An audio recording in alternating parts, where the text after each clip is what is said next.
who is Yu-Gi-Oh's king of games? If you immediately thought of Atem, you wouldn't be wrong, but what if I told you he wasn't the only one? In fact, what if I told you there were no less than 6 different people who have held the title throughout the show? That sounds crazy, right? But when you actually stop and analyze the story of the show, it becomes way less outlandish than it might first seem. So without further ado, let's get into it. First, we know who the original King of Games was, as Pegasus announces that if anyone can beat him during the Duelist Kingdom arc, they'll become the new King of Games. So in a way, Pegasus was in fact the first. Later on, he gets defeated by Atem, who then receives the title, and that's about as far as most people will remember. But that is nowhere near the end of the story. Cut to Battle City, and Atem remains undefeated, and before anyone brings up the duel with Rebecca, Yugi was dueling her, not Atem. But at the end of the arc, after the world is saved and everyone is happy again, there's one final confrontation that we never see, a rematch between Atem and Joey over the custody of Red Eye's Black Dragon. And although it's never explained who wins, guess who has Red Eyes by the next arc? Now look, I'm sure there are plenty of people out there who will argue that Atem could have just given Red Eyes back to Joey as like a gift or to acknowledge how strong he's become. But with no confirmation and no context for things that might have happened,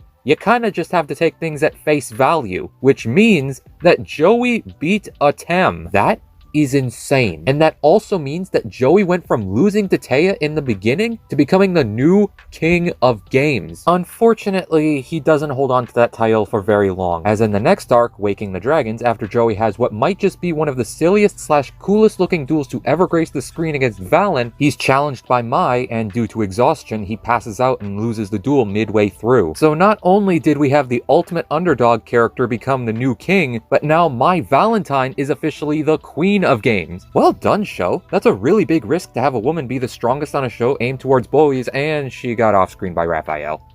Well, it was fun while it lasted. Oh well, at least Raphael is a really interesting and cool character. I'm sure we'll be seeing a lot more, and he already lost to Atem.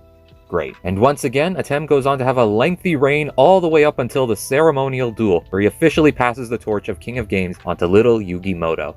All grown up. It's a really fitting conclusion to a title that not many people really seem to grasp the complexity of. Like sure, Yugi becomes the new King of Games, but when you realize the story that title has been through, it just makes it even more perfect. So until next time, goodbye. Wait, Kaiba never became King of Games, what the— Yu-Gi-Oh's original anime, known by fans as Season 0, is by far and away the most unique series in the Yu-Gi-Oh franchise, and one of the ways it set itself apart from Duel Monsters was introducing a brand new character, Miho Nosaka. Originally just a minor character in the manga, and I mean really minor, as she only appears in like one chapter. She was a love interest for Honda before turning him down. So why did she get such a major spotlight in Season 0? Well, if I had to guess, I would say that she was added to the group as a foil to Anzu, as while Miho is ditzy and carefree, which is also different from her manga counterpart, Anzu is more level-headed and mature. Or it could just be that Toei thought the group needed another girl. Who knows? But regardless of why she was added to the cast, did she really add anything to this already solid friend group? Well, this may be controversial depending on your feelings towards Miho, but I actually like the main group more when Miho is a part of it. Granted, I have heard criticism about how Miho is a bad person, she's annoying, she doesn't do anything, and while I understand where all these points come from, I don't actually agree with any of them. So let's go point by point, shall we? Starting with Miho is a bad person because in Season 0, Honda has a very obvious crush on her and she always asks favors from him without ever acknowledging his feelings for her. Although, in her defense, Miho never shows she's aware of Honda's crush, so it could just be general anime cluelessness. Think Naruto and Hinata. But even if she does know, she's still not a terrible person, as she genuinely cares for her friend's safety. The best example of this is when Miho's obsessive stalker poisons Jinochi, Anzu, and Honda as revenge for keeping them apart. And instead of whining about it or hiding away, she decides to bravely confront him directly to get him to stop. Granted, the confrontation doesn't go great for her, but it's the thought that counts. As for her being annoying, I just don't see it. Me and my sister both watched the show a couple months ago and we both really enjoyed Miho being an adorable dumbass. But now for the hard question. Did she actually do anything? Well, when I first watched the series, I thought the answer was going to be a resounding no, as she's not in the manga, so the gang technically didn't need her for anything. But lo and behold, the anime gave their original character things to do, including, but not limited to, knocking out multiple assassins, controlling Jinochi in a real-life fighting game, and saving everyone from being crushed to death. I mean, the Shadow Realm.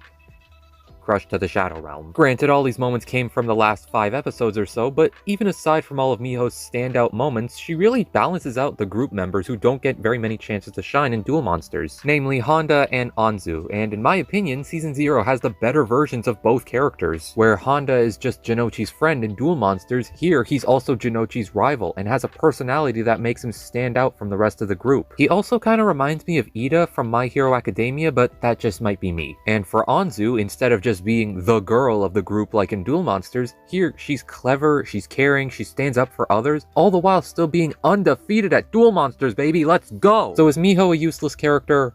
I don't think so. In fact, I think it's quite a shame we're probably never going to see her again, although I do hope I'm somehow wrong.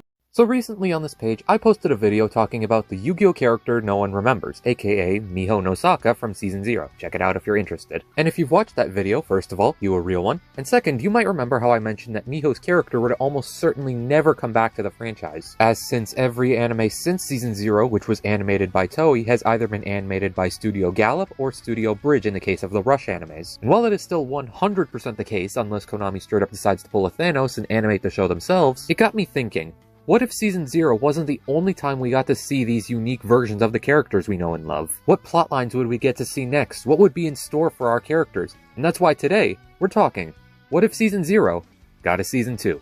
Or Season 1, depending on how you name things. But before we get to answering anything, guys, please, for me, like this video, subscribe to the page, and hit that noti bell. So, Season 0, one of Yu-Gi-Oh's least talked about series, which is wild when you remember that someone was literally getting brain blasted by a Tem in nearly every episode. So what if instead of just ending the series off on a pretty cute note of saving Bakura, Toei looked at the series and thought, another one. Well, and this may be a boring answer, the next arc would have just been Duelist Kingdom again. But wait, before you click off, even though there's technically a pretty straight answer as to what the next arc is, there's still a huge complication here, which is the length of Duelist Kingdom. Because you see, in Duel Monsters, Duelist Kingdom takes up the first 40 episodes of the show, and Season 0 only got 27 episodes. So unless the budget for the show got drastically increased, that would mean that Season 2 would have ended with Pegasus stealing Kaiba's soul, which I don't think would have made anyone happy. But thankfully, that's not what would have happened because Duel Monsters has filler. Who would have guessed? Ain't that crazy, Darts? It's Darts, the most evil and threatening villain we've ever faced. Howdy ho, farewell my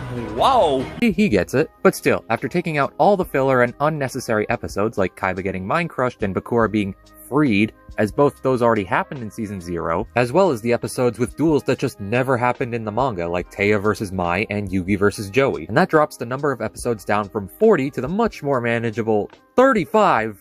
Alright, so clearly we still have some work to do. Thankfully, not all hope is lost, because Season 0, while infamous for being the Yu-Gi-Oh series without duel monsters, has actual episodes with duel monsters in them. Specifically, it has 5 major duels where Yugi faces off against Kaiba, a walking corpse, a witch from Macbeth, a perfectly normal old man, and Kaiba again. Okay, but seriously, why does no one ever talk about this show? And the thing that sets these duels apart, aside from Duelist Kingdom ones, aside from having even less rules, is that every duel in Season 0 only takes 1 episode to finish. Now before anyone gets upset, I'm not saying every duel in Season 1 would only take 1 episode, because that would be ludicrous. I think that's the first time I've ever used that word seriously. But we are gonna have to cut back on how much time some of the duels take. So let's see, out of the 11 duels that take more than 1 episode to finish, 8 take 2 episodes, 2 take 3 episodes, and 1 of them takes 5 episodes. So here's my solution, although if you disagree, feel free to tell me in the comments. First, we cut the first 5 of the 2-episode duels down to 1 episode, as the other 3 are significantly more important to the plot. Then, I would cut both of the 3-episode duels down to 2 episodes, as this is where the final stages of Duelist Kingdom start to unfold. But that still leaves 1 more episode to remove, which comes from none other than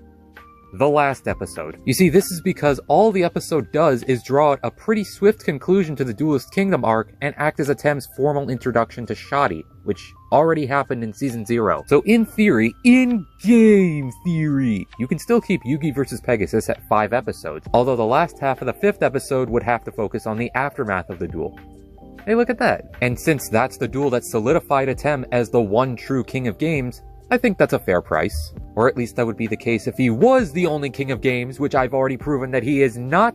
Marik Ishtar is arguably one of the greatest villains in Yu-Gi-Oh history. He had the looks, the menace, and the skills all down to a T. And while I do very much like Marik as a character, he also happens to be one of the luckiest people in Yu-Gi-Oh! Now that might sound weird, as he's the guy whose family was sentenced to protect an ancient tomb for all eternity, his dark side ended up killing his father, and in the manga he had to get carvings on his back as a child. And while each of these things is horrific by themselves, that's not the kind of luck I was talking about. No, the luck I'm talking about is how on Sogen's Green Earth did Marik not get disqualified during Battle City? And yes, I know Kaiba probably wasn't disqualifying anyone who might have had even a 1% chance of having Ra, but still, no matter how you look at it, Marik should have been booted from the tournament at least a dozen different times. And lucky me, I just happened to write all of them down. So before I send this over to Kaiba Corp's HR department, let me list for you every reason Marik shouldn't have even been allowed to step within 100 meters of the tournament. And if you want Marik to stay 100 meters away from you, please, for me,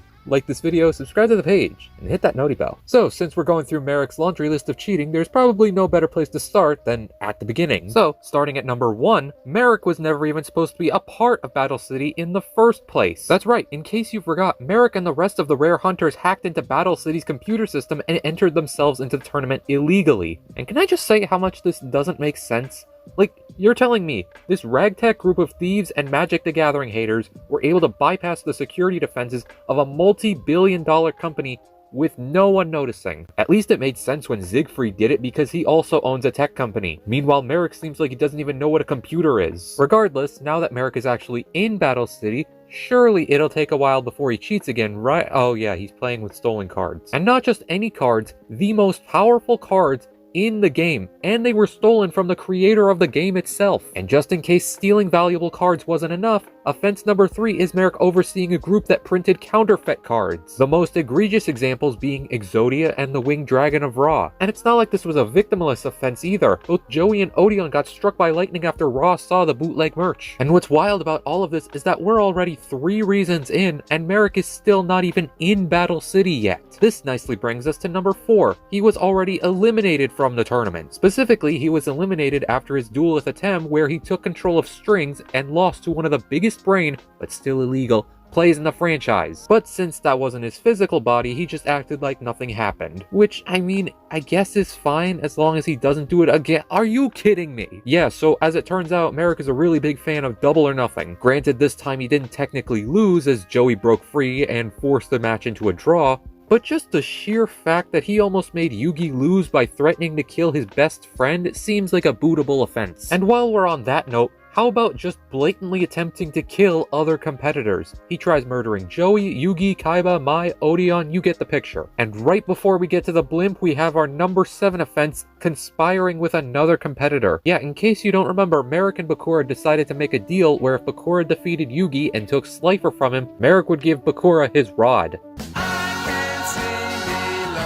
Add the rare hunters to the equation and Marik essentially put a giant target on Yugi's back, which should probably be against tournament rules. Now we're finally on the blimp, and this next offense is similar to number 5, but there are still a couple differences. And it comes in the duel between Yugi and Bakura, where Marik has Odeon pretend to release the real Bakura from Yami Bakura, forcing Atem to choose between possibly killing Bakura and losing the duel. Obviously this plan doesn't work out in the end, but this should still mean something. I mean, it was right in front of Kaiba, the guy in charge of this whole freak show, and he still did nothing. And that's not even mentioning number 9, how Marik lied on record about who he was while letting everyone think that Odeon was the real Marik. Now, I've never been to an official Yu-Gi-Oh tournament before, but I am damn certain you have to at least be honest about your name. Now, for this last couple, I'm gonna go a bit out of order, but trust me, I have some choice words for the last offense. But coming up at number 10, we have Marik's obsession with torture coming into play, even though this alone should make sure that Marik never does. I mean, come on, man. Yu-Gi-Oh players already have to suffer when our opponent negates everything we have and spends what feels like 84 years setting up their board. Don't we deserve a break that doesn't cause us more pain? Well, apparently not, as Marik takes multiple opportunities to torture his opponents both mentally and physically, with obviously the most notable example being that time he dueled Joey and caused every 10-year-old Yu-Gi-Oh fan to cry into their cereal. For the second last offense, we have one that's a little weird to count as a punishable offense, but I'm just gonna include it anyway, and it's taking the spot of another duelist. Which duelist did he replace, you ask? Well, that's what makes this complicated.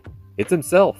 Yeah, this is something I completely forgot until I researched it. Yami Marik isn't some ancient spirit like Atem or Bakura are. He's just an amalgamation of all of Marik's pent-up negative emotions that was brought to life by the Millennium Rod. Which means that Marik technically got replaced by himself. Whether this means Marik got replaced or just needs therapy, I'm just gonna leave that to you. And finally, in my opinion, the move that should have gotten Marik kicked out and banned from all tournaments until the heat death of the universe, bringing a card that no one could read. In what is by far the most egregious example of cheating in all of Yu-Gi-Oh!, this man was about to lose to Mai until he brought out this out of nowhere to stop her from winning. What tournament would allow this? Does this mean that my totally real friend from Japan is gonna always beat me because he's bilingual and I'm not? So he could just make up abilities for all his cards and I couldn't do anything about it because of my medical condition, lasagna-ness? If so, I am greatly disgusted by Kaiba Corp's unwillingness to do anything about the blatant cheating on display here. It is without question one of the most disappointing things in Duel Monsters that you've let this stand, and I hope this letter helps you to change your behaviors in the future. Sincerely signed, Sans Logic, and every Duel Monsters fan in existence. 3 weeks later.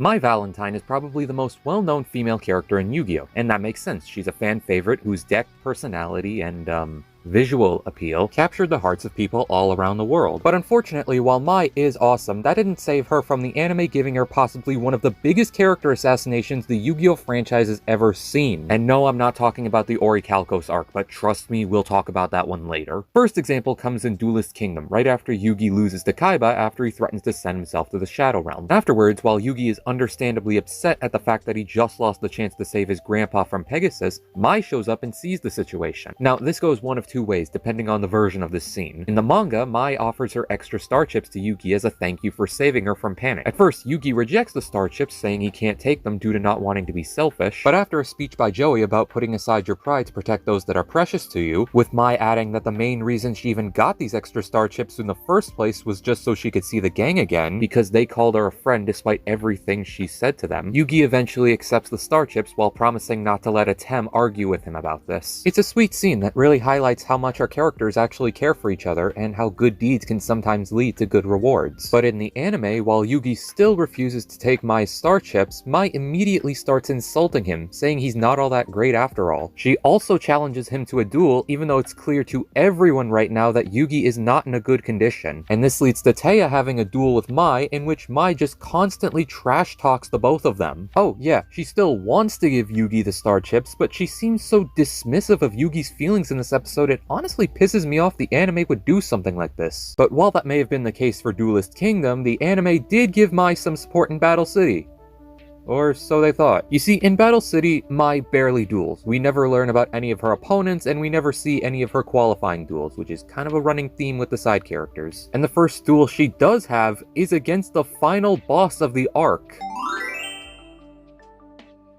Obviously, Mai was never going to win, but somehow the anime still found a way to hurt her character even more. Because you see, the two versions of the duel go a little bit differently. In the manga, Mai is on the ropes the entire time, while in the anime, she's holding her own against Marik. And while that sounds like the anime is finally treating Mai right, it's not really when you think about it. Because in the manga, when Mai takes the Winged Dragon of Ra from Marik, it's painted as a desperation move, one that could turn the tide of the entire duel. But in the anime, her stealing Ra is painted as a move of extravagance, one where she would not only beat Marik, but beat him in style, even though her Harpy ladies were more than enough to win her the duel. This not only makes Marik's victory feel even more out of nowhere, but it just makes Mai look like a jerk again. Like, you have victory in the palm of your hand. Stop showing off, especially when your life's on the line. But all this pales in comparison to hands down the biggest change to Mai's character, waking the dragons. Now, before I hear some of you typing, "Oh, that's a filler arc, it doesn't count." First of all, who cares? Just because something is filler doesn't mean it's allowed to tarnish a character's legacy. And second,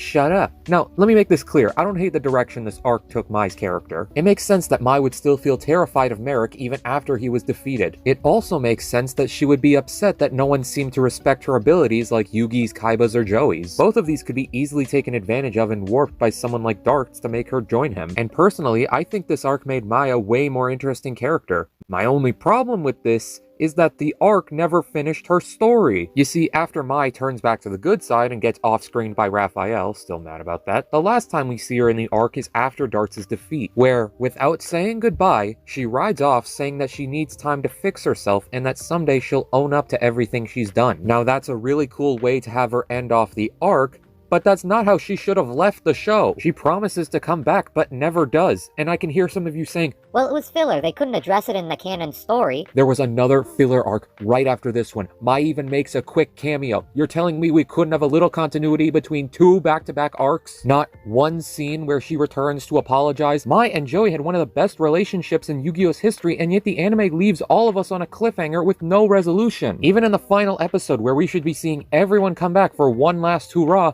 Mai is nowhere near the gang. Instead, she's teaming with Vivian Wong from the KC Grand Championship to take on the Paradox Brothers on the Great Wall of China. Yu-Gi-Oh's weird, man. But when all's said and done, Mai just ended up being a warning to the main female duelists of nearly every series. Sure, they may be hyped up as a threat. They may even get a couple big wins. But in the end, unless one day a girl becomes the main character, they'll just be forgotten about all the same. Although, I guess not all hope is lost. I hear the Rush anime treats girls pretty well. Although if you do want to talk about forgotten characters, well, there's one that stands head and shoulders above the rest. But I've already talked about her in depth, if you're interested. Yu-Gi-Oh's filler has always been a divisive topic. You have some like myself who believe that the filler enhances the already great story with even more duels, character moments, and interesting villains. But you also have those that say that the filler doesn't add anything significant to the story and is just there to be a distraction. And while I'm not here to prove one point over the other, the topic did give me an interesting question. Did the filler make the characters worse duelists? I mean, obviously the characters would get more experience from all the extra duels, but how does that actually impact their overall win-loss ratio? To answer this question, I picked 5 of the characters that had the most duels that weren't already in the manga and compared their scores with their manga counterparts. Also, shout out to TGS Anime for already providing the duel scores for the anime characters, although he did have to fix some of his mistakes, but be sure to check him out after you're done here. Let's start with an easy one, Maximilian Pegasus. In the manga, Pegasus dueled 4 times, and out of those 4 duels, he won 3 of them, giving him a 75% win ratio. Meanwhile, Pegasus in the anime, including GX and the movies, had 7 duels with 6 wins and 3 losses. And I hear some of you saying, This guy can't even add properly. 6 plus 3 equals 9, not 7. and to that I say, yeah, I know that, I have a calculator. But those extra wins actually go back to TGS's series, where in Battle Royale duels, not to be confused with tag duels, for every duelist whose life points you knock down to 0 means 1 point. As well, winning the match, even if you didn't eliminate anyone, which will be relevant later, also gives you a point. So, in Pegasus's GX duel, he got 1 point for beating Crowler, 1 point for beating Bonaparte, and 1 point for winning the match. Everyone got that? Good. This gives Pegasus a win-loss record of 67%, and while that sounds like the anime made Pegasus a worse duelist, there is one thing that I haven't brought up yet. Their duel scores. Basically, it's just a final total that brings everything together. You get 3 points for every win, 1 point for every draw, and minus 1 point for every loss. With that, manga Pegasus has a duel score of 8, while anime Pegasus has a duel score of 15, making him the better duelist. And that makes sense, since manga Pegasus didn't really get a chance to duel again due to being sent to the Shadow Realm. But moving on to the next duelist, we have Mai. In the manga, Mai has 4 wins and 4 losses, although I should point out her only wins in the manga were against 3 no-names and Rex Raptor, the guy with no wins whatsoever. And to be honest, I feel like having wins over no-names shouldn't really count for anyone's scores. So really, Mai had 1 win and 4 losses. This gives Mai the absolutely abysmal 20% win rate and a duel score of -1. I pray that the anime did better. There, Mai had 5 non-fodder wins and 7 losses. This gives Mai a 42% win rate and a total score of 8, which, while still not great, is still a vast improvement over the manga. But now we're getting into the big leagues, starting off with everyone's favorite angry New Yorker, Joey Wheeler. In the manga, Joey has 10 wins, 1 draw, and 7 losses. Please note, any statements that talk about someone having multiple duels off screen will only be counted as 1 win or loss. I bring this up because Joey not only is said to have lost to Taya 5 times in the anime, but here it says he lost 187 times off-panel. And since I don't feel like calling my favorite character the worst duelist in Yu-Gi-Oh history, both instances only count as 1 loss each. This gives manga Joey a 59% win rate and a duel score of 24. Unless you want to count his wins from the questionably canon Yu-Gi-Oh! R, that is, cause there, Joey gets another 5 wins, boosting his stats to 68% and 39 respectively. Now from the anime, Joey has, not counting anything that happened in Dreams, 15 wins, 1 draw, and 11 losses, which gives him a percentage of 58% and a score of 35, so whether or not he's a worse duelist depends on if you consider R canon or not. But now we're finally at the meme lord himself,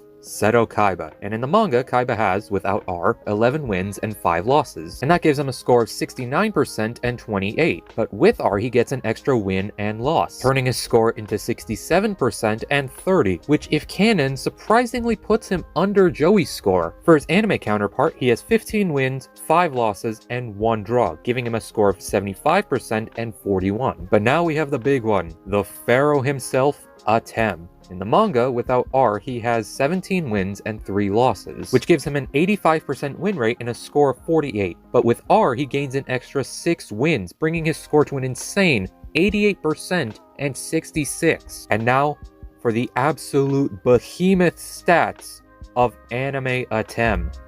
Right after you hit that subscribe button. Come on, you got this far, you know you like me. But in all seriousness, Atem has the absolutely insane record of 33 wins, 4 losses, and 1 draw, which gives him by far the biggest win rate of 89% and duel score of 96. So if you've been keeping track, that means of the 5 characters we did a comparison of, 4 of them actually benefited from all their extra anime episodes, with only Joey being worse off than his manga counterpart only if you count Yu-Gi-Oh! R. And on the side of the win rates, Mai, Kaiba, and Atem all got significant boosts to their win rates because of the extra wins. However, even though the anime did give out some extra wins for our favorite characters, that doesn't mean it was especially nice to all of them. Specifically, one unfortunate character in particular, but I've already talked about that in depth if you're interested. Yu-Gi-Oh! Season 0 is infamous for being the secret first show of the Yu-Gi-Oh! Franchise instead of its more popular counterpart, Duel Monsters. It's also infamous for being the only Yu-Gi-Oh! Show that's not entirely focused on the card game, instead featuring a wide range of games across nearly every episode, with everything from who can kill the other person with only 1 finger to find the bomb on the Ferris wheel without blowing anyone up. Needless to say, it was pretty fun for what it was. But then, I got to thinking,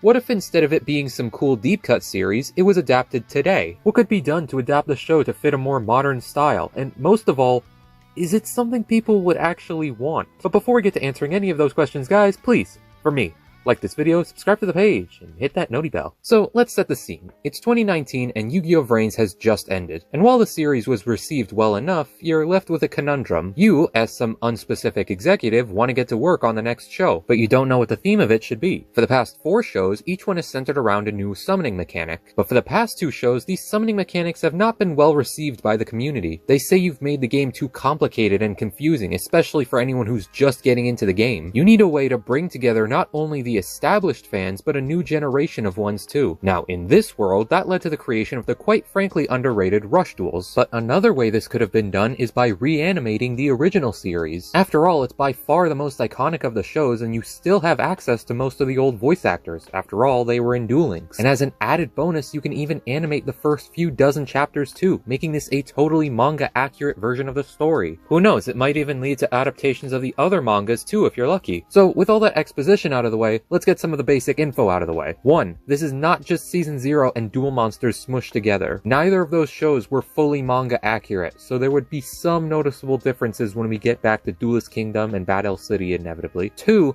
This version would have the chance to be extra accurate by including the violence of the manga. And before anyone says that would be too much, have you seen modern anime? All you would need is the studio's approval for a more adult Yu-Gi-Oh! Show. Besides, if someone doesn't want to show all the violence to their kid, the original still exists. And before we move on to the final part, I'm glad to introduce my first ever sponsor to the page, Yo Mom! Ha! Got him.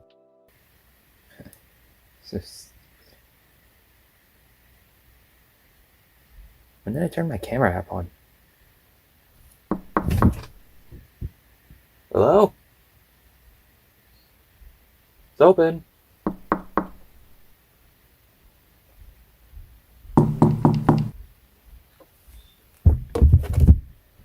It's open. You can open it.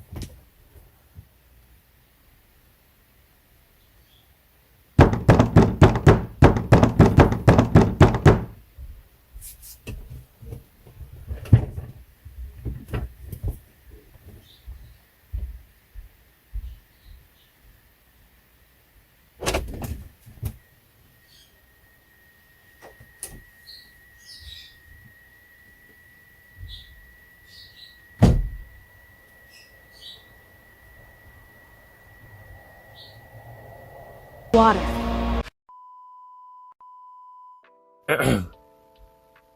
Lastly, how long would this show even be? Well, unlike other shonen, you can't really speed past the battles to save time, as Yu-Gi-Oh! Duels just don't work like that. And because modern seasonal anime operate on a quarterly basis, that would mean that every season would be around 12 to 13 episodes long. And while I would love to see Yu-Gi-Oh! Have the greatest animation of all time, it just quite frankly doesn't need it. Don't get me wrong, I'd love to see Dark Magician and Blue Eyes duke it out with Demon Slayer animation, but if we're being honest, Yu-Gi-Oh! Has never been an action-oriented show with top-of-the-line fight choreography. As well, Yu-Gi-Oh! Is a long-ass story. Duel Monsters, even without all its filler, clocks in at 134 episodes, meaning if it had 13 episode seasons, it would take over 10 years to finish. Again, this is not even counting the extra content. So with all that considered, a weekly Yu-Gi-Oh! Show would definitely be the way to go, which isn't a bad thing, mind you. Boruto, for as much as people like to clown on it, has great animation.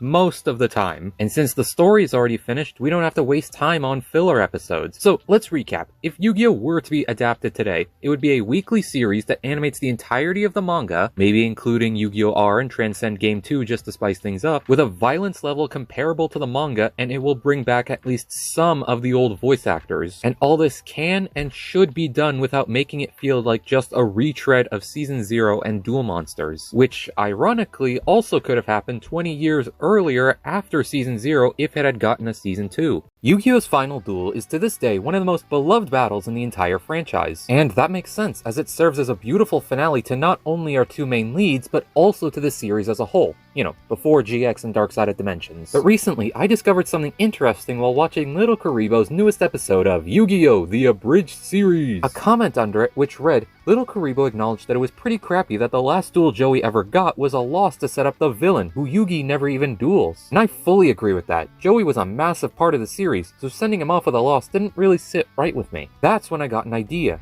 What if every main character got their own ceremonial duel? What matchups could possibly help elevate both participants just like it did for Yugi and Atem? And that's how I ended up with a list of 9 awesome finale duels that I feel could have really been a great send-off to every character. But before we get to sending off anything, guys, please, for me, like this video, subscribe to the page, and hit that noti bell. So let's start at the beginning with Joey. Who would be his perfect final opponent? Well, unlike the other duels on this list, Joey already had his perfect finale duel against Grandpa. Because if you don't remember, all the way back in episode 2, Grandpa was the one who taught Joey how to become a better duelist in the first place. So, seeing Joey defeat and officially surpass him was a great finale to his character arc. Unfortunately, the show had a villain to build up, so that didn't last. Seriously, this guy already OTK'd Rex and Weevil before this. You didn't need to bring Joey down too. Just have it so that Siegfried, the moment Joey makes a comeback, blacks out the surrounding cameras and hacks into Joey's duel disc to automatically drop his life points to 0. This not only protects Joey's reputation, as I don't think anyone would count this as a legitimate loss, but it also shows that Siegfried is truly on Kaiba's level when it comes to technology. Sorry, tangent over, I just felt like that was something I needed to get off my chest. What were we talking about?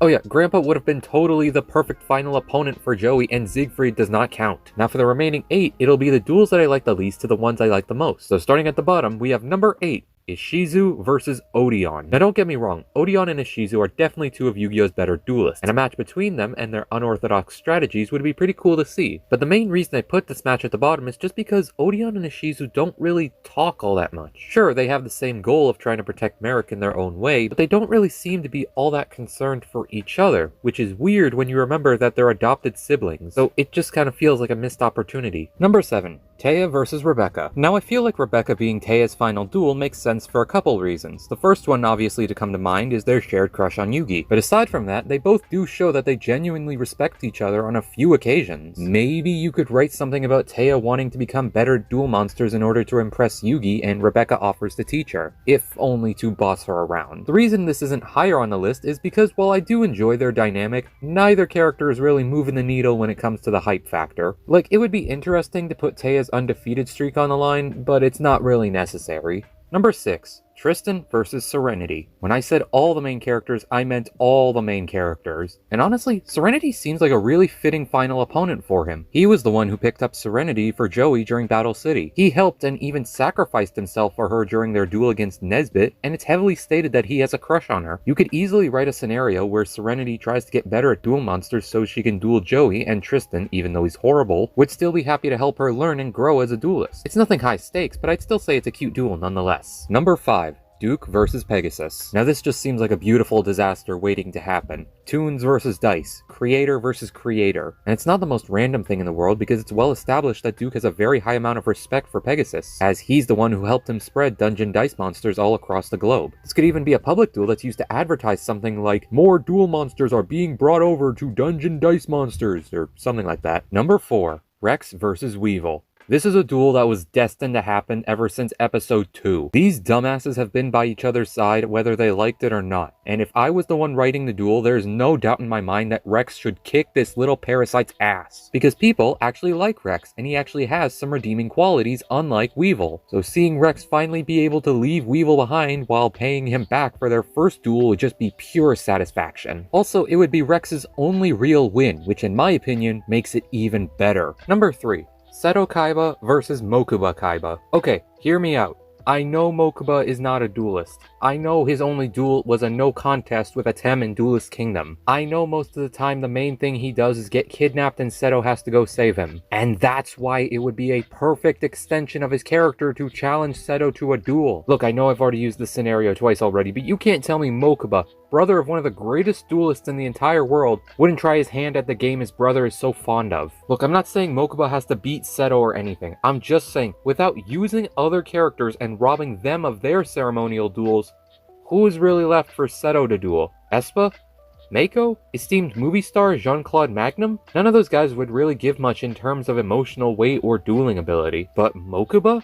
He is someone who's been sidelined the entire series. Someone who could theoretically try learning to duel to make sure that he never feels powerless again. Just like his big brother. Number 2. Bakura versus Marik. Alright, before any of you whip out your thumbs and start typing, "Oh, Bakura versus Marik already happened and Marik won." First of all, I'm not talking about Yami Bakura versus Yami Marik, I'm talking about regular Bakura versus Marik. And secondly, shut up. Now, the reason I put these two together is because although they don't share a lot of time with each other, they both have something that connects them on a deeper level. That being their shared histories with the Millennium items, as they were both taken over by their darker counterparts. You could easily write a situation where they could try bonding with each other due to their shared trauma and try to find a way to move on. After all, if anyone would know about the pain of losing yourself to the darkness, it would be these two. And even if you're not fully sold on that explanation, the duel itself without Ra's interference would certainly be something cool to watch. Number 1.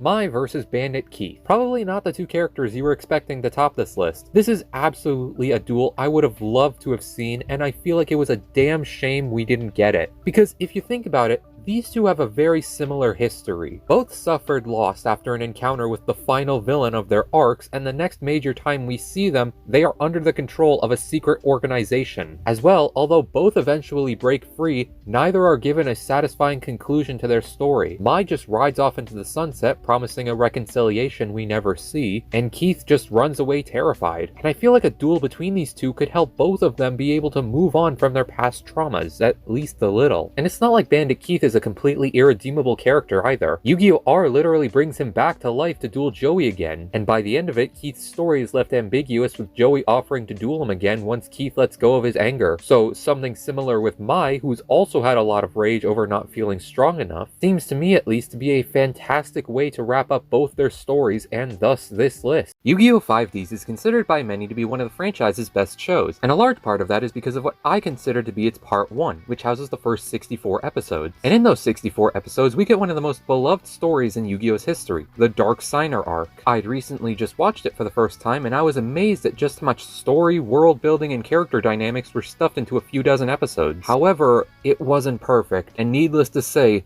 we have a lot to talk about. Spoilers ahead, obviously. But before we get to talking about any of those spoilers, guys, please, for me, like this video, subscribe to the page, and hit that noti bell. So, let's start at the beginning. What makes this arc so special in the first place? Well, I believe a good way to answer that is by comparing it to a similar arc that, while not bad per se, definitely missed the mark. That being the Shadow Rider arc from Yu-Gi-Oh! GX. Spoilers ahead, obviously. With both arcs, you have an evil group that has to be stopped by our protagonists, some of whom have bad blood with each other, in a series of mostly 1v1 duels in order to save the world. Along the way, secrets are revealed about lost family members, and someone who was thought to be an ally ends up fighting for the away team. So yeah, pretty similar if you ask me. Now here's where they differ. The two evil groups, the Shadow Riders and Dark Signers, are both fully defeated in the end by our heroes. Obviously, these are Yu-Gi-Oh! Shows after all. But listen to how they are defeated. The Dark Signers had 7 main members. Divac was beaten by Leo and Luna, yes, I'm using the dub name Sumi. Riger was defeated by Crow, Misty was beaten by Akiza, Carly was defeated by Jack, Yusei beat both Callan and Roman, and Rex was taken down by the team of Crow, Jack, and Yusei. So that means of the 7 members,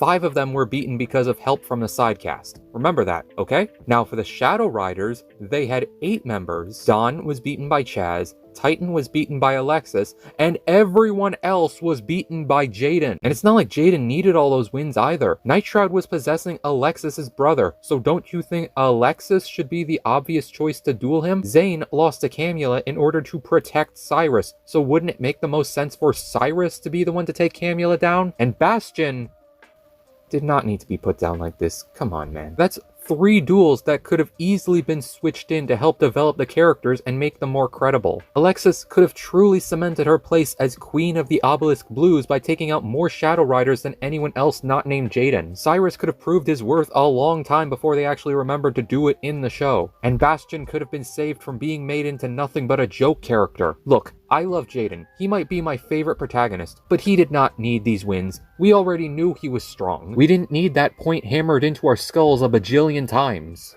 Sorry, this just turned into a GX rant. This was supposed to be about 5Ds. But now you see where I'm coming from. 5Ds felt like it was the first Yu-Gi-Oh! Show that actually respected its sidecast. I must stress that this is 5Ds Part 1, and gave them not just things to do, but also great character arcs to come along with it. Just look at my favorite character from the show, Akiza. At the start, she was a great duelist but a broken person under the control of someone we will talk about later. But by the end, she finally learned how to connect with others and move on from her past tragedies. It's great, it's awesome, and it's leagues better than anything that Yu-Gi-Oh! Girls were given before. Taya, cheerleader, Mai, jobber until that one arc, but then they forgot about her. Alexis never really had a character arc. Blair, she got me to platinum in duelings, that's my biggest compliment about her. And it's like this for nearly every main character, because even though some of them lack in number of duels compared to the other series, they make up for it by just being good characters. Do I wish that there were a few more low-stakes episodes just to have a breather from all the crazy stuff? Sure, but in the end it doesn't take away from what is ultimately a great story. Although... Alright, let me just get this out of the way. I think that most of the Dark Signers are good villains. They each bring something special to the table and have cool decks to go along with them. But that doesn't take away from the fact that 2 of Part 1's biggest villains were kinda disappointing, those being Rex and Sayer. Rex's problem is that he's the final boss of the arc, and he only duels twice, and both times he loses. In fact, it's another similarity to the Shadow Rider arc with Kagemaru. Sure, they both have something that makes them stronger than everyone else, but what's the point if we never see them win with it? And Sayer, for as cool as he is, gets majorly sidelined after pulling his best Geese Howard impression. We don't even know how he survived. And even when he came back, the main thing he did was try to fully awaken Akisa's powers, only to end up being eaten by an Earthbound immortal. And then later, we learn in a promo book that he was arrested after being brought back. So while both were cool characters, I feel like neither of them were used to their full potential. Ah, Crow. What can I say about you that hasn't already been said? That's a legitimate question, by the way. You think I've watched every video on Yu-Gi-Oh! 5Ds and its flaws? But let me get this out of the way. In the context of Yu-Gi-Oh! 5Ds ending in its first 64 episodes, I think Crow is a pointless character. I still like Crow, and I think his deck is pretty cool, but he was not needed in the slightest. And there are three main reasons as to why I think that, and they have to do with Lazar, Akiza, and Divac. For Lazar, my main problem is that Crow had very few duels before the final showdown. His only duel against a named opponent before facing the Darksigners is against Lazar, and that duel didn't even get to finish. Even Luna had a full duel before facing Divac. And speaking of Divac, I also don't think he was ever planned to be a real character in the first place. Because imagine this, if Crow didn't exist and Divac also didn't exist, that gives us a rematch between Greiger and Leo, who already lost to Greiger, and Luna, the one who was supposed to face Greiger. Doesn't that sound like a more narratively satisfying duel than the one between two guys who have never met before? So in a way, Crow robbed Leo and Luna of a perfect endgame duel. And speaking of robbing someone of their perfect endgame duel, what do I even say here? Crow did not deserve to take Akiza's spot against Goodwin. Plain and simple. He also didn't deserve to become the new 5th signer over Leo, as both of them got way more development than Crow ever did. And again, I like Crow. I feel like I have to emphasize that, but it's hard to like him when he keeps taking spots over characters that clearly deserve them more. Okay, I'm calm. I'm chill. I'm great. Let's just move on to the next segment. I need a moment.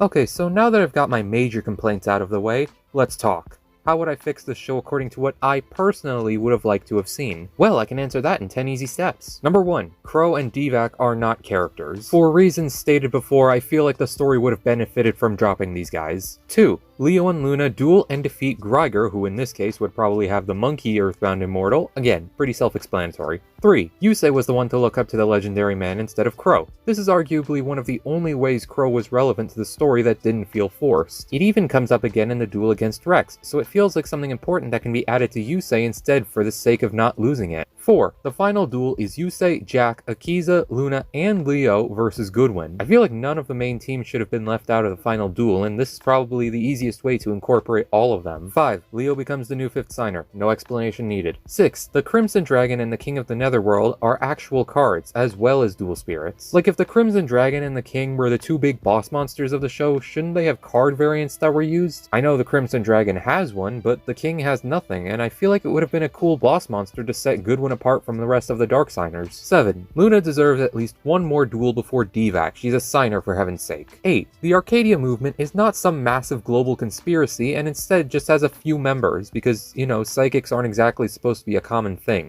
Also, none of them besides Akiza and Seiya are relevant anyways. And also, Misty apparently takes them all out in one night, which wouldn't make much sense if there were hundreds or thousands of them. 9. Psychics can summon ghosts, not dual spirits, actual human ghosts. Specifically, the ghosts of anyone who they've had a close bond with. And I'll explain why this is important in number 10, how I would have taken Sayer's character. After his defeat against Carly, where we see how he survived, Sayer makes it his mission to find out more about these Darksigners and why exactly they're so important. After all, one of them nearly killed him. Through his investigating, he finds out that Rex Goodwin seems to be connected to all of this somehow. So he wins a duel against Lazar in order to get to him, and when he reaches Rex, they also have a duel where if Sayer wins, he'll get his info. However, this time Rex ends up winning, thus making him a more credible threat, and before Sayer can do anything about it, Rex ends up being able to extract a piece of his powers, meaning that by the end of the arc, Rex has not only the powers of Signers and Darksigners, but also the powers of a psychic duelist. And to make sure that Sayer is no longer a problem, Rex, in a moment of narrative irony, proceeds to throw Sayer out the window of the building they were dueling in. And when Sayer reaches for his deck to make another dramatic escape, he looks in horror as Rex reveals he stole Sayer's deck. But this isn't where his story ends, because flash forward to Akiza's duel with Misty, where Akiza by this point has tried to contact Sayer's ghost multiple times to no avail. So in a moment of desperation to give Misty the truth, as well as answering a few of her own questions, Akiza removes her limiter and fully unleashes her powers. Sayer's ghost appears in front of the both of them, but after revealing the fact that he was the one to send Misty's brother to the Shadow Realm, Sayer uses the momentary calm to try and take over Akiza's body for himself, thus fully revealing to her that he really was just using her as a means to an end. We then get what I imagine to be an awesome sequence in Akiza's mind where she and Sayer are fighting for control. Not by dueling, mind you, but by using their psychic powers to summon out real weapons to fight each other with. And by the end of it, Akiza wins,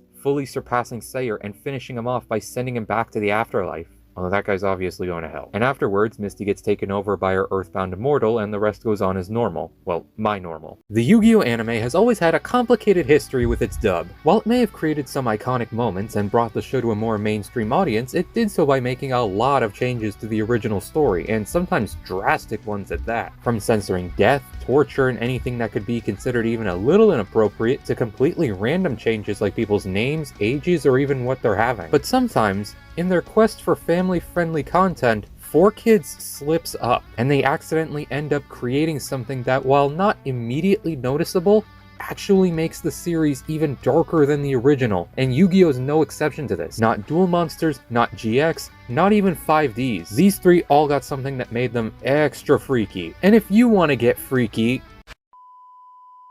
and if you want more freaky content like this, then please, for me, like this video, subscribe to the page, and hit that noti bell. Looks like you're going to the Shadow Realm, Jimbo. Oh, it's just down the street, next to the Chick-fil-A. Now when it comes to Yu-Gi-Oh censorship, I'd argue no series had it worse than the original. Changes were being made left and right seemingly with every episode. However, in one of the rare cases of something like this happening, something from the censored version became one of the most iconic things to come out of the franchise. That of course being the Shadow Realm. And honestly, how could you not find the concept of this cool? Because not only does it actually make sense from a story perspective, what with all the instances of people suddenly being transported to this weird, creepy void where nothing else seems to exist, but it also, like I've alluded to before, is a much scarier penalty for losing than death is. Because even if you die, there's still a chance of your soul ending up somewhere nice, because we know for a fact that there's an afterlife in the Yu-Gi-Oh universe. But being sent to the Shadow Realm, from what we've been told, is just an eternity of torture, pain, and misery. It's basically just HE double hockey sticks, and hell, it's used way more than just in situations with death. During Battle City, whenever one of the rare hunters would lose, Marik would just mercilessly send them to the Shadow Realm, while in the sub, they were just knocked out. That's 4 casualties that absolutely did not need to happen. But you know what? I don't know if this is a controversial opinion anymore, but I actually love the way the Shadow Realm is used. It just kind of fits seamlessly into a world where dark magic is frequently used in various scenarios. As well, rescuing someone who's trapped in the Shadow Realm oddly sounds a lot more believable than bringing someone back from full-on death by winning a children's card game. Granted, did the dub use the Shadow Realm a little too much? You bet your star chips they did. Because while I believe there was a time and place for it to be used, sometimes they just went overboard. Like seriously, I understand the dark energy discs because having your legs be buzzsawed off creates a really gruesome mental picture, but a portal into the Shadow Realm opening up when you fall instead of, you know, just falling to your death? 4Kids, you guys were okay with implying death by flamethrower, being dragged to the bottom of the ocean, and being crushed by a shipping container, but not falling? What the hell, man? This is some early 2000s Yu-Gi-Oh deck consistency right here. Max, what do you want for dinner? For Yu-Gi-Oh! GX, this example comes in Season 2, with the introduction of the character Aster, or Edo in the sub, and his backstory, regardless of which version, focuses a lot on his father. In the sub, Aster's dad, who was a card designer that worked for Pegasus, was murdered after Aster accidentally told a criminal named the D about a new powerful card his dad was making. However, in the dub, it was censored to where the dad, instead of being murdered, was instead kidnapped. Now this, in and of itself, is pretty commonplace for 4Kids, the swapping of murder and kidnapping. However, I believe in this case, they actually made it worse. Not because of the kidnapping itself, but because of what happened afterwards. Because you see, in the dub, Aster constantly brings up how he's going to someday find out what happened to his father. But the thing about that is, it actually happens. Aster's dad does actually show up in the story again, although it's not under the best of conditions. Because you see, the card that the D stole was Destiny Hero Plasma, a powerful card that was possessed by a sentient, interdimensional light that could steal the souls of anyone who had lost to it. And you want to guess who was the first person to be absorbed? That's right, good old Mr. Phoenix himself. And not only does Aster learn this from the D, who adopted him in order to avoid suspicion, but his dad's tortured soul literally appears in front of him. Now, in case you're wondering, Aster does eventually defeat the D and free his dad's soul. But just think about this for a second. Which of these sounds worse? Looking for your father's killer only to find their soul and have one more talk with him? Or spending a decade of your life hoping that he's alive to find out he's been dead and suffering the entire time. Suddenly, one goodbye, one conversation is not enough. The sheer shock that would cause someone is legitimately impossible for me to imagine. Even when I watched GX for the first time, which was in the dub, and I got to this episode, Aster immediately became my favorite character for a little, just because I felt so bad for him. But if you thought that was depressing, oh buddy, you ain't seen nothing yet. Batman spells vengeance. Vengeance for Gotham! Yu-Gi-Oh! 5Ds has always been one of the most consistently dark Yu-Gi-Oh! Shows, with the story focusing on things such as poverty, class divides, and gang violence, as well as being set in a city that was nearly destroyed by essentially a nuclear explosion, which might have also killed the OG cast, but we don't know for sure. Needless to say, it's grim. And what's even more grim is our third example, the fate of Toby. Now, some of you might be asking, who the hell is Toby? Well, I don't blame you. Toby is a relatively minor character, and his only real connection to the series is his sister-turned-villain, Misty. And Misty's whole motivation kind of resembles that of Aster's, but instead of her father being murdered/kidnapped, it's her brother. And just like with Aster's dad, the dub explanation for where Toby is a hell of a lot more depressing than if he just died. You see, in both scenarios, Toby was being used and experimented on by Sayer, or Divine in the sub, a cult leader with psychic powers determined to use others like him in order to rule the world. Now in the sub, Toby ended up dying during Sayer's experiments, in which Sayer has absolutely no remorse at all. What a stand-up guy. But in the dub, Sayer actually reveals that Toby was sent to a secret location that's constantly moving around. So much so that even Sayer doesn't even know where he is. And it's not like they ever find him either. Neither Misty or Akiza are ever said to have found Toby, not even in like a passing comment, like, oh yeah, Misty's doing well, and I hear she found her brother, so that's great. No, it never happens. They legitimately just doomed an innocent guy to potentially being a human trafficking victim for the rest of his life while his sister just fails to find him. If that's not the definition of messed up, I don't know what is. In fact, this whole arc had a lot of really messed up moments. The best and worst of every Yu-Gi-Oh! Series in 10 words or less. Arc 5. Possibly the coolest concept for a Yu-Gi-Oh! Show ever. The execution. And the endings, and pendulums, rip rituals, duel monsters, a countless number of iconic moments and meme material. Didn't get to cover the whole manga. 5Ds. Lots of layered and compelling stories and characters. Any quality consistency goes out the window after episode 64. Go Rush. Absolutely the best and most cohesive sequel in Yu-Gi-Oh! A lot of weird concepts that take time to normalize. GX. Really cool setting full of memorable characters and funny moments. Sidecast isn't really important. Also, most villains here suck. Sans Logic. Really makes you feel like you should like and subscribe.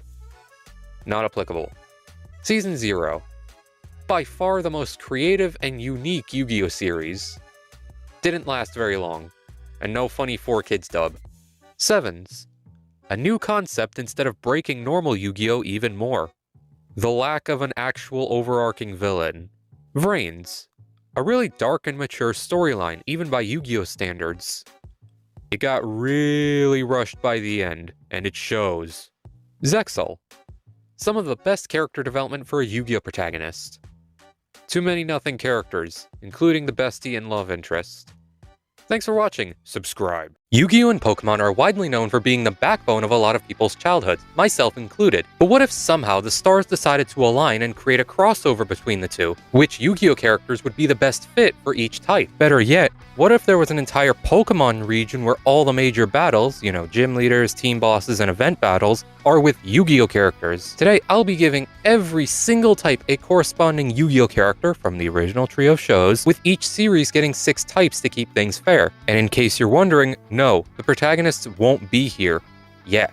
I have something special planned for them later. The bug type belongs to Weevil, the truest form of a pest in the Yu-Gi-Oh! Franchise. The rock type has Jessie, due to his main monsters all being crystal beasts. Grass gets Akiza because she uses a lot of plant monsters, and her nickname is literally the Black Rose Witch. Flying type has Crow because, his name is literally Crow. As well, he runs the Blackwing archetype, which is filled with these weird bird furry things. The dark type has Yami Marik, a being created from the intense negative emotions of an abused child. That summary alone gives him dark privileges. Electric gets Leo due to a lot of his monsters just being electronics. The fire type belongs to Jack as he uses a lot of fire-related monsters like Red Nova Dragon and Red Resonator. The steel type would have to go to Zane due to him running a bunch of cyber monsters. The water type, okay, this is a bit of a stretch, would go to Bastion due to his most memorable monster being his water dragon.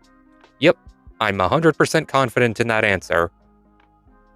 Guys, I've been replaced. There's no way I wouldn't have put Poison has the honor of getting Viper, somehow the most forgettable main villain in GX. The normal type has Joey, due to his huge reliance on his normal monsters like Red Eyes and Flame Swordsman. The one going ghost is Yami Bakura, the literal soul of a thief from ancient Egypt. The ground type goes to Yanagi, who, while not the most memorable character, is an explorer who uses cards based on ancient monuments and artifacts. Psychic would be run by Sayer, who, if you don't know, is an actual psychic who also uses psychic monsters. Subscribe goes to Sans Logic for obvious reasons. The ice type would go to Alexis. She has a lot of ice monsters, and she primarily used an ice-themed deck in the GX manga. Fairy goes to none other than the creator of the game himself, Pegasus, due to his love for cartoons and his generally childish demeanor. Dragon type. Kaiba. Good.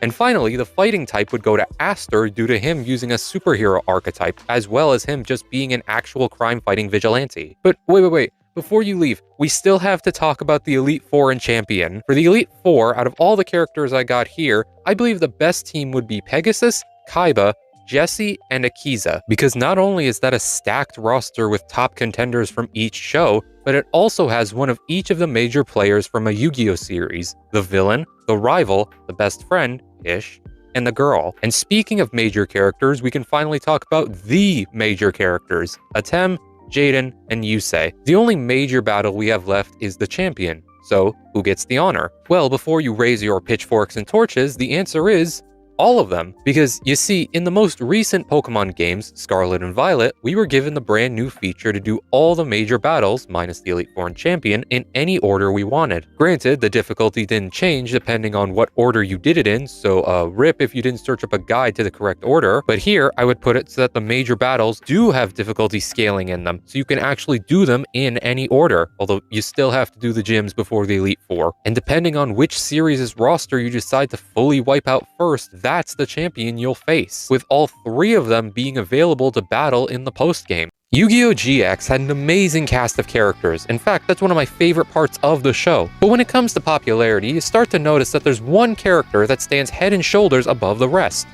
Wheeler the Dueling Monkey. Nah, I'm kidding, it's Chazz. Or Manjome in the sub. Hands down, my favorite character in GX due to being a perfect mix of sympathetic, badass, and hilarious all at once. However, while Chazz is beloved by the fandom, he's not very respected, like at all. So much so that people have the nerve not to call this man Jaden's true rival because, as they put it, oh, Chazz was never strong enough to be Jaden's rival. Yeah, well, you're wrong. Chazz, while never winning any of his encounters with Jaden, has almost always given Jaden a hard time. And in one case, Chazz could have won not just against Jaden, but against the strongest version of Jaden. What the hell is even that? Now, this duel takes place during the undubbed Season 4, and to give context as to why Chazz looks like this, he recently became a professional duelist after getting picked up by this shady-ass manager named Mike, who you just know if this season got dubbed would have had his name changed to like Larry or something. And Mike basically turned Chazz into a comedy duelist whose matches are all rigged. Remember that last part, okay? That's gonna be relevant soon. You know how long I've been waiting for this? Woo, I'm about to make a name for myself here. Chazz draws Ojama Yellow and summons it in defense mode. He sets a card, and Jaden draws a mystery spell card, we'll talk about that one later, and summons Sparkman in attack mode. Jaden equips him with Spark Blaster to change Ojama Yellow to attack mode. Sparkman attacks and destroys it, dealing 1600 damage to Chazz, who then activates Oja Marble to return Ojama Yellow to his deck, draw 2 cards, and discard Oja Magic, letting Chazz add Ojama Yellow, Green, and Black to his hand. Chazz draws. He activates Polymerization to fuse his Ojamas together and summon Ojama King in attack mode. Chazz then activates Ojamandala to pay 1,000 life points and summon the Ojamas from his graveyard in attack mode. Chazz then activates Ojama Delta Hurricane to destroy all cards on Jaden's side of the field. He then activates Oja Muscle to destroy the 3 weaker Ojamas and increase the attack points of Ojama King by 3,000. Ojama King then attacks Jaden directly, dropping his life points down to only 1,000. Chazz then sets 2 cards, including Chthonian Polymer, which will come up again later. Remember that. I know this is like the 3rd or 4th time I've asked you that. It's the final turn of the duel, and Jaden draws. He activates O Oversoul to bring Sparkman back from his graveyard in attack mode. He activates Double Fusion and pays 500 life points so he can fusion summon twice this turn. Jaden then fuses Avion and Burstinatrix in order to summon Flame Wingman in attack mode. This prompts Chazz to almost activate his face-down card, Chthonian Polymer, told you that'd be important, in order to sacrifice his Ojama King and take control of Flame Wingman. But Mike convinces Chazz that he has to lose to entertain the crowd more. Jaden then uses the effect of Double Fusion again to fuse Flame Wingman with Sparkman in order to create Elemental Hero Shining Flare Wingman in attack mode. And thanks to its first effect, it gains 300 attack points for each Elemental Hero in Jaden's graveyard, gaining it an extra 1,200. Shining Flare Wingman attacks Ojama King, while all Chazz does is activate a useless trap card to make everyone laugh while his monster gets destroyed. And thanks to Shining Flare Wingman's second effect, Chazz takes damage equal to the attack points of Ojama King, taking 3,000 damage and ending the duel. What just happened? You see, I'm not crazy. Chazz was actually going to win if he took control of either Flame Wingman like he wanted to, or Shining Flare Wingman. He had 2 chances of win, but because he's an absolute Chad and he cares about his fans, he decided to hold back his true power. And that would normally be the end of the story. But you remember one of those things I told you to keep track of? I know there were a lot of them. It was a mystery spell that Jaden drew. We never saw what it was, hence why it's called a mystery spell. But surely it couldn't be that important, right? Surely it couldn't have turned the entire duel in Jaden's favor, right? I scanned through the entire wiki trying to find any spell Jaden used in Season 4 specifically that could have saved him in this moment. And what I found was shocking. Out of the 50 different spells Jaden uses in Season 4, only 2 would have saved him. Defusion, which could have split up Jaden's fusions to stop them from being stolen, and Subspace Battle could have dealt up to 1,500 points to Chazz if, and only if, Jaden could get really lucky 3 times in a row. That's it. Those are the only cards that could have saved Jaden. A 4% chance to just live another turn. He got nothing. He lost. Good day, sir. Oh, who am I kidding? It's Jaden. He's better luck than a ladybug sitting on a 4-leaf clover while wearing horseshoes. Watch this if you're interested. If you ask 100 Yu-Gi-Oh fans what they think the darkest moment in the franchise is, they'll probably respond with something like, oh, when Joey passed out against Marik, or when Bakura sent Bones and his crew to the Shadow Realm. Heck, if you get lucky, maybe you'll find someone who watched a different Yu-Gi-Oh show or read the manga, and they'll pick an answer from there. But today, I make my stand. I make myself known as the guy who thinks the darkest moment in Yu-Gi-Oh is not from the Duel Monsters manga, anime, or Season 0. No, the darkest moment, and afterwards the biggest plot twist in Yu-Gi-Oh history, happens in Yu-Gi-Oh! GX of all places. Yeah, the series that has a guy who is half dinosaur because he got a dinosaur bone surgically implanted into his leg, who also becomes a space dinosaur and teams up with an alien to stop an evil light, somehow has the darkest moment in Yu-Gi-Oh! God, I love GX. So it begins. Alright, I'm sure you all want some answers, so let's set the stage. The duel takes place during Yu-Gi-Oh! GX's Forbidden Final Season, and it takes place between Axel, known as O'Brien in the sub, and Truman, who is basically the enforcer for the series' final villain, Night Shroud, or Darkness in the sub. And Truman has been real busy stealing everyone's souls to feed the Darkness, essentially wiping out the entirety of Domino City, minus Kaiba, because he is Kaiba. And after a very strange encounter with a child, Truman confronts Axel, and the duel begins. No. Wait. Okay, so the duel starts out pretty normally. Monsters attack, effects activate, normal stuff. That is, until Truman starts taking the form of Axel's dad and begins telling Axel things only his dad would know. Oh boy, we starting out strong here. He also says something really interesting. Always stay calm.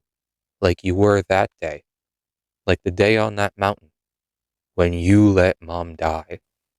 What? Axel shakes off what he just heard and the duel continues. Then later, Truman uses a combo that was directly ripped from Axel's dad from that day. Axel recognizes that this is a psychological attack, but it doesn't stop Truman from telling Axel to burn just like his mom did. Damn, okay. I didn't know it was personal like that. Thankfully though, Axel's able to keep a clear head and start setting up combos to beat Truman with. But any sense of safety Axel might have felt immediately went out the window as soon as Truman summoned Volcanic Queen to Axel's side of the field. And what else does this monster look like than a screaming woman on fire? And if that wasn't bad enough, it starts taking the form of Axel's mom. This naturally catches Axel super off guard, and then we finally get an explanation from Truman. As it turns out, years ago, after Axel and his dad had finished doing some survival training, the perfect family activity, Axel's mom came to pick them up. But it wasn't too long afterwards where they got into an accident. The car had been completely wrecked, with Axel waking up outside the vehicle, only to see his parents unconscious and still in the car. And Axel quickly notices the gasoline leaking out of the car and getting close to some of the fire from the wreckage. And soon the area around the car starts setting ablaze, and Axel makes a horrifying discovery that it's only possible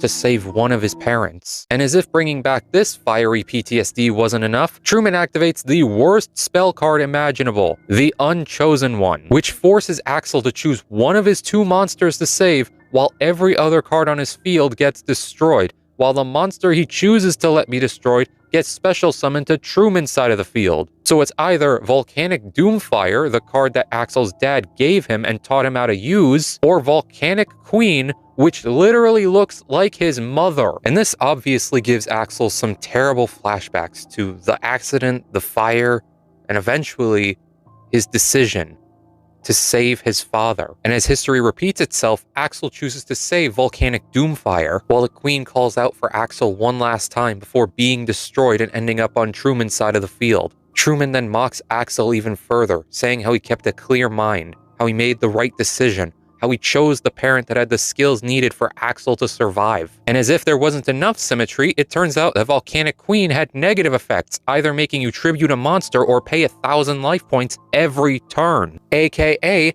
Axel chose the monster that had the skills necessary for Axel to survive. Do you see the parallels? Truman then activates the Queen's effect to deal even more damage to Axel, but all the while he's just calling out for his mom to stop it.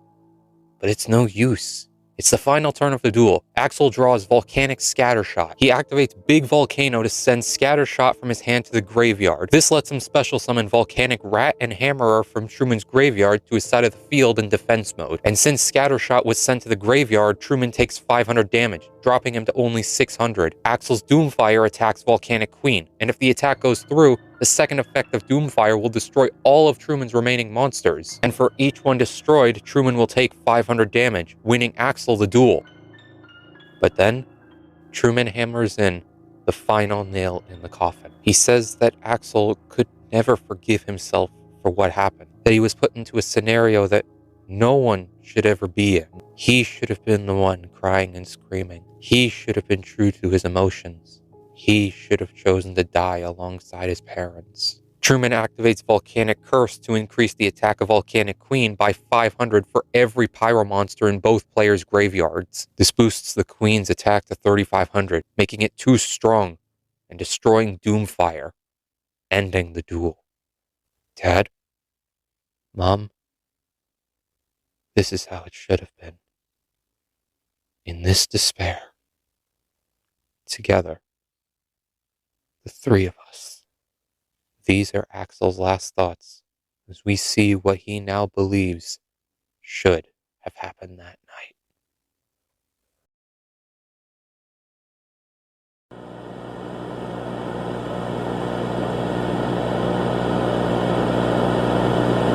Holy shit, that's dark. You understand why this has to be the darkest duel in Yu-Gi-Oh! Now, right? Like, we've had duels that have killed people before. We've had duels that ended up in worlds being destroyed. But this is the first and only time to my knowledge that a duel has been used to make someone regret being alive. And this all stems from the fact that Truman was able to weaponize Axel's guilt over not being able to save his mother. But here's the real plot twist, friends. Axel's mother is still alive, and she's not in hiding either. Axel fully knows she's alive. He even sends her letters. Truman made her death up and fully manipulated Axel into believing it. And if that's not bad enough, after the duel, we cut to Axel's parents reading a letter sent by Axel saying he'll see them soon. And then who shows up at the door but Truman disguising himself as Axel? We then learn the real truth about what happened that night. There was an accident, and Axel did end up saving his dad, but then his dad woke up and was able to save his wife in the nick of time. But Axel still chose who to save. In his mind, he condemned his own mother to die by fire. And then Truman says something that no parent would ever want to hear. Such an awful boy has no right to be your son. Truman's eyes start glowing, and we see the same happen to Axel's parents. And then we cut to a family photo of the three of them before Axel fades away. And the first thing his mother asks the disguised Truman is three simple words. Who are you? Truman smiles, and the screen cuts to black. There are other things that happen in this episode, but that's not really important here. What's important is that this is probably going to be, in my opinion, the epitome of how dark Yu-Gi-Oh! As a series can get. It doesn't rely on the end of the world, an excessive amount of blood, or an absolute massacre. All it relies on is the feelings of one person, and the absolute horror they can feel when those feelings get taken advantage of.